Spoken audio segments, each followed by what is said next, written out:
Hello again, brothers and sisters.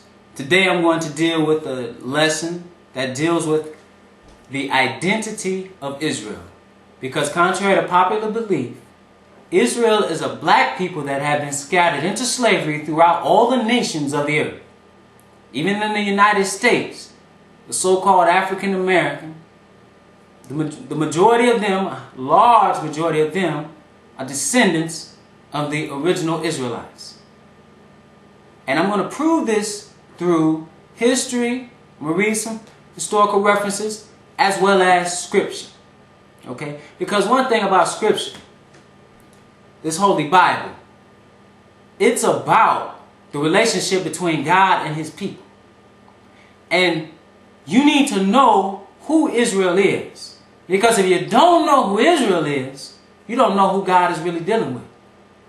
That's why Paul said, what advantage doth hath the Jew? He said, much chiefly in every way, for unto them were given the oracles of God.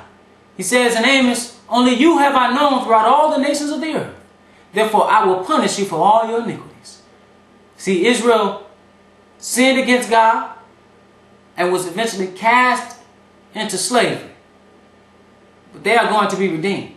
However, you need to know, again, who God is dealing with directly. Because as Jesus said, salvation is of the Jews. The original Jews were black people. I'm going to prove that to you. The people that are mocked and scoffed and have been enslaved and persecuted, especially in this country, in South America and in the Caribbean, in Haiti, all over the earth. Even in some of the lands of the Middle East, so-called Middle East, in Africa. They are strangers in these lands, scattered few in number, but they are God's chosen people. You have them, and then you have another people claiming to be God's chosen people.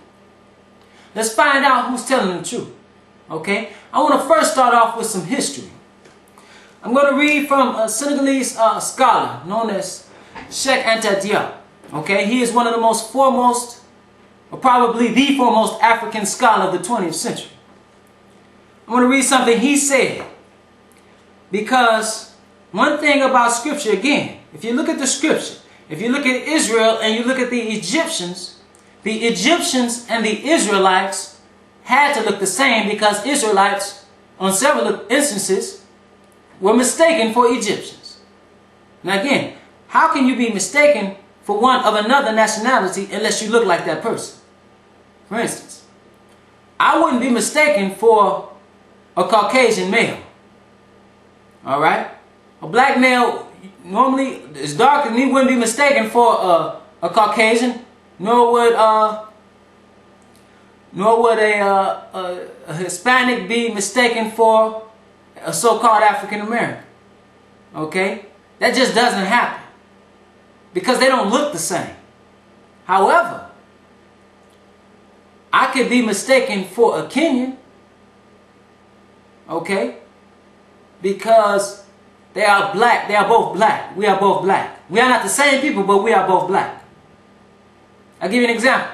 Barack Obama looks like every other African American, a lot of African American males. However, he is Kenyan.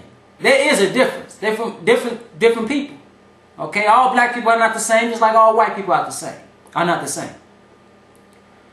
So you had two people that look the same, skin color wise, or look very similar. But the controversy today, and the ongoing controversy, which really is no controversy, is that the original Egyptians were also black. See, people deny this because they deny a lot of it out of their own prejudice and racism. Okay? Because the first men were black. Okay, science tells us this. Mendel tells you that. Okay, about recessive and dominant genes. Okay? All the sciences, things we know about medicine, okay, religion, all of it came from darker people. It's simply that everybody has their chance to rule. And right now, Gentiles or so-called Europeans are ruling. Okay? So, again, we're going to look at the Egyptian and we're going to look at the Israelite. And we're going to find that they are the same color. But first I want to prove to you that the Egyptians were black. Again, let's read the works of Diop in The African Origin of Civilization, Myth or Reality. In this chapter entitled, What Were the Egyptians? He says, on page 2, the opinion of all the ancient writers on the Egyptian race is more or less summed up by Gaston Maspero. By the almost unanimous testimony of ancient historians, they belong to an African race, which first settled in Ethiopia on the Middle Nile. Following the course of the river, they gradually reached the sea. Moreover, the Bible states that Mizraim, son of Ham, brother of Cush, the Ethiopian, and of Canaan, came from Mesopotamia to settle with his children on the banks of the Nile. Okay, so here, he says that all the ancient writers, historians, and scholars say that the Egyptians were black. They describe them as black people. I want to read, you got Aeschylus, okay, he says it. Herodotus, I'm going to read Herodotus in his histories, what he says about the Egyptian. All right, Herodotus in the histories. This is in book 2, reference number 104. And I want to point out also that he was not trying to prove the blackness of the Egyptian, but rather he was trying to prove something else. He proves the blackness of the Egyptians indirectly. It says, for the people of Cochise are evidently Egyptian, as I perceived myself before I heard it from others. So when I had come to consider the matter, I asked them both. And the Colchians had remembrance of the Egyptians more than the Egyptians of the Colchians. But the Egyptians said they believed that the Colchians were a portion of the army of Sesostris.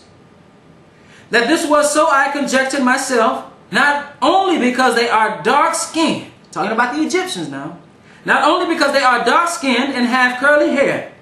This of itself amounts to nothing.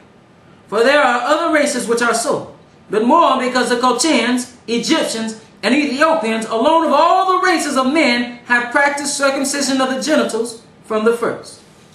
So brothers and sisters, here Herodotus, who was known as the father of history, described the Egyptians as being dark-skinned with curly hair. Okay? We read one of the most foremost scholars, African scholars of the 20th century, that says, hey, the ancient writers, he sums it up with the words of Maspero.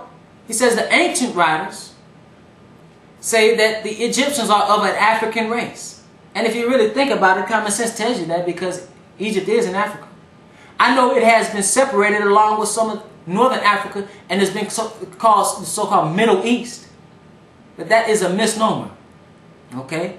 But because what it does, it separates those lands. But brothers and sisters, much of the so-called Middle East, as well as the continent of Africa, that was all a part of Africa. Okay? Middle East, that term, and Suez Canal, all that serves as a separation. Okay? Because many of those lands were conquered by Arabs. Okay? I want to read something else to you.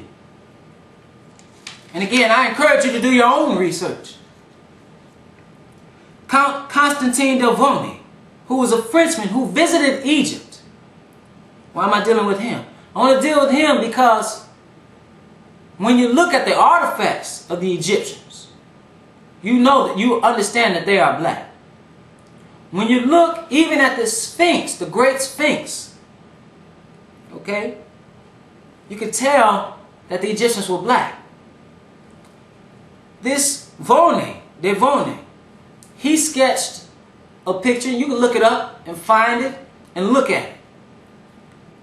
And you will know by looking at this picture, because this is before, he did it before the Sphinx was defaced.